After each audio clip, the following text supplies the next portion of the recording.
Oke, di video kali ini gue bakal ngebahas beberapa pertanyaan yang memang orang-orang tuh kepo gitu. Dan mungkin lo juga pernah penasaran.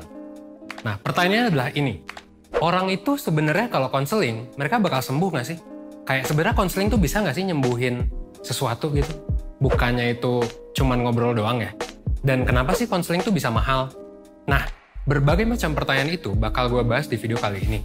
Kenapa? Karena di video kali ini gue bakal ngebahas tentang gimana konseling itu bekerja, dan sebenarnya konseling bisa nggak sih buat nge-treat depresi gitu. Dan kenapa lu atau gua atau mungkin orang-orang yang lu kenal gitu ya, itu butuh konseling atau mungkin mereka nggak butuh konseling. Nah, lo simak videonya sampai habis, jadi biar lo bisa dapet keseluruhan insight-nya. Oke? Stay tune.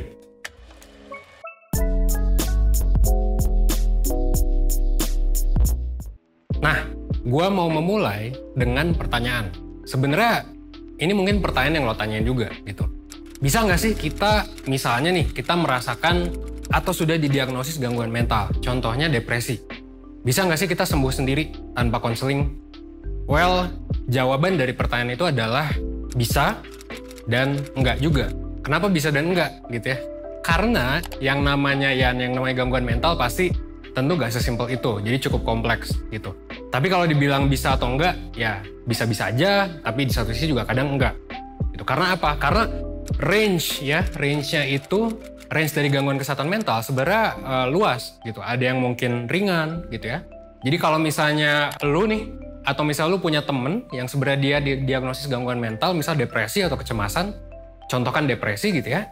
Nah, bisa aja di fase yang ringan, lalu misalnya psikolog atau psikiaternya itu tinggal ngasih buku aja, misal buku 1% nih.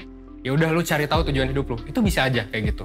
Tapi bisa juga di fase yang parah gitu ya, atau di fase yang sedang yang memang butuh terapi atau bahkan sampai intervensi obat gitu.